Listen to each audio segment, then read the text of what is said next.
포인트 짚어보겠습니다. 아직까지는 거래소 시장 뚜렷한 방향성까지는 나타내지 못하고 있는 상황인데요. 수급 포인트는 어떻게 잡아야 하는지 SK증권 영업부 PIB센터의 김우식 차장 연결해 보겠습니다. 안녕하세요. 네, 안녕하십니까. 네, 오늘의 수급 포인트 어떤 게 되겠습니까?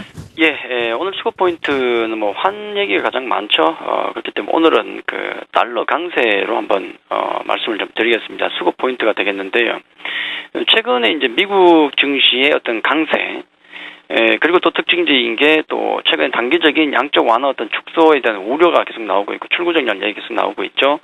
또 거기다가 또 엔화 약세는 계속 진행이 되고 있고 이런 여러 가지 특징적인 것들이 달러 인덱스, 그러니까 달러 가치, 달러 인덱스에 모두 담겨 있습니다. 그 그림을 좀 보면서 말씀을 좀 드리겠는데요.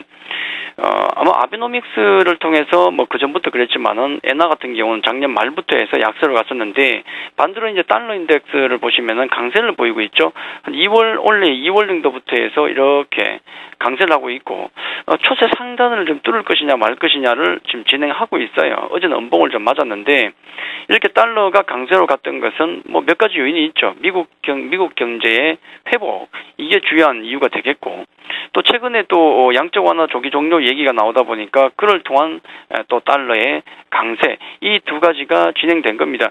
미국 경제의 회복 같은 경기 회복은 긍정적인 측면이고요. 또 양적 완화 조기 종료 얘기, 이건 사실은 깊게 들어가면 나쁜 건 아니지만은 단기적으로는 유동성 장세니까 분명히 나쁘게 작용을 하겠죠. 악재로 봐야 되는데 하지만 21일 뚜껑을 열어봐야 되겠습니다. 21일 봐서 FOMC 의사록에 어떤 내용이 담겨 있는지 또 벤 버냉키 의장의 어떤 정언이 어떤 내용이 나올지를 봐야 되겠지만은 아마 아직은 시장에 충격을 줄 수 있기 때문에 어떤 조기 종료 가능성은 강하게 거론되지는 않을 것이다, 그렇게 보고 있죠. 최근에 또 이제 우리 시장에 충격을 주고 있는 엔화 약세 역시 아베노믹스가 여기부터 진행됐다 본다 그러면은 그 이후에는 이 달러 강세도 분명히 엔화의 약세에 한몫을 했다, 그렇게 봐야 되겠죠. 그렇다면은 만약에 말씀드린 대로 21일 특별한 데미지를 줄 만한 내용이 미국에서 발표되지 않고 그냥 충분히 나올 수 있는 내용, 미국 경기는 회복 중이지만은 아직 양적 완화 정책 같은 경우는 지속돼야 되지 않겠는가, 이 정도 완만하게 나온다 그러면은 글로벌 증시 다시 강세를 보이겠죠. 반면에 엔화 같은 경우는 그 약세 흐름, 강하게 진행됐던 그 흐름이 조금 승고르게 들어갈 가능성이 좀 있지 않겠는가 해서 큰 어떤 데미지를 줄 만한 이슈가 없다 그러면은 우리 증시에 긍정적인 상황이 될 수도 있다, 그렇게 말씀을 좀 드리겠고요. 결론적으로 이제 국내 증시에서 외국인 매도가 계속 나오고 있던 이유 두 가지 정도가 되겠죠. 엔화 약세 하나하고 그다음에 뱅가드 펀드 교체, 이 두 가지입니다. 엔화 약세 때문에 다른 나라들도 영향을 받겠지만 특히나 우리가 가장 큰 영향을 받고 있는 것으로 나오지 않습니까? 그래서 이 두 가지 특수성이 있었는데 뱅가드 펀드는 이제 서서히 막바지로 달려가고 있죠. 거의 6월 말 정도면 끝나니까 막바지 국면을 향해서 소진돼 가고 있고, 엔화에 대해서도 앞서 달러 인덱스를 통해서 말씀드렸지만은 엔화 같은 경우도 우리가 진행을 서서히 적응도 진행이 되고 있다는 겁니다. 그래서 이런 부분들이 최근 지난주부터 외국인 매수가, 현물 매수가 들어오고 있는데 이런 것들이 반영된 것이 아닌가, 그렇게 보고 있거든요. 크게 재미는 없습니다만은 장이 거래소 시장 통해서 볼 때 역시 나쁠 것 없는 시장이 아닌가, 그 정도로만 말씀을 좀 드리도록 하겠습니다. 네, 이어서 외국인과 기관의 업종별 동향 살펴보겠는데 전반적으로도 그렇고 업종별로도 그렇고 매수와 매도가 다소 엇갈리고 있네요. 묶어서 설명해 주시죠. 외국인들 흐름을 본다 그러면은 양적으로 본다 그러면은 폭발적인 흐름은 없습니다. 지난주부터 본다 그러면은 긍정적인 측면은 매도세를 보이다가 돌아섰다는 측면, 그게 가장 중요하고 또 질적으로 그동안 손을 안 대던 종목들의 매수가 들어온다는 점, 이런 것들은 분명히 우리가 점수를 줘야 되고 긍정적인 부분입니다.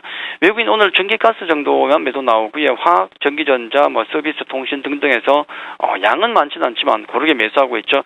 매수 종목을 놓고 보더라도 SK 하이닉스, 이건 얘기 많이 나오니까, 거기다 OCI 아침부터 얘기 많이 나왔죠. GS건설, 한화금융지주, 한국타이어 등등 종목을 보시면은 최근에 안 보이던 종목이 좀 보인다는 점 해서 양적인 면보다도 질적인 면에 점수를 좀 줘야 되겠고요. 자, 기관들 같은 경우도 외국인 매수가 나오니까 또 반대로 매도가 나오면서 조금 걸림돌이 되고 있는데 업종 전기전자, 화학, 유통, 통신 쪽에 매도가 나오고 있고 오늘은 오전까지는 운수 장비에 매수가 들어오죠. 운수 창고, 운수 장비에 매수 들어온다는 게 가장 큰 특징이 되겠는데 당연히 매수 종목을 놓고 보면은 현대차와 기아차가 있습니다. 이게 엔화 약세에 대한 적응, 제가 말씀드린 그런 내용 아닐까요? 일단 현대차와 기아차가 매수가 들어오고 있고 CJ 또 안 보이던 종목 또 뭐 하나케미칼, 뭐 KB금융 같은 종목이 보인다는 점, 자 이런 측면이 결국은 어떤 양적인 측면보다도 질적으로 뭔가 매수 종목이 조금 변화하고 있더라, 긍정적이다 그렇게 봐야 될 것 같습니다. 네. 그리고 코스닥은 다소 힘을 내고 있는 반면에 코스피는 이 시각 현재 약보합권으로 전환을 했습니다. 대형주와 중소형주 각각 어떤 전략이 오늘은 필요하다고 보십니까? 예, 하루 만에 어떤 전략이 바뀌지 않습니다. 똑같은 전략이고요. 코스닥은 여전히 말씀드렸지만은 실적 우량주, 실적 나쁜 종목은 뭐 보실 필요도 없으니까 제가 뭐 두말 안 드리겠습니다만은 코스닥의 실적이 우량한 종목들은 중기 관심, 이 부분은 계속 말씀드리고 있죠.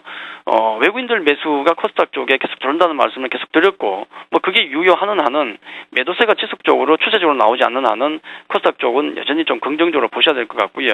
거래소 같은 경우는 일단 변화의 시그널은 계속 나옵니다. 분명히 그런 모습은 보이죠. 외국인과 엔화 엔화에 대한 적응이 약간씩 변화가 오고 있거든요. 그래서 변화하는 만큼만 거래소는 조금씩 몸풀기 정도로 대응하시면 될 것 같고, 나중에 외국인이 폭발적인 매수가 언젠가 들어오면 그때 강하게 대응을 해주면 되는 겁니다. 지금은 우리도 외국인과 똑같이 몸풀기 정도만 따라가주시면 되지 않을까, 그렇게 말씀드리겠습니다. 네, 잘 알겠습니다. 수급 포인트 짚어보면서 이것을 바탕으로 투자 전략까지 세워봤습니다. SK증권 영업부 PIB센터의 김우식 차장이었습니다.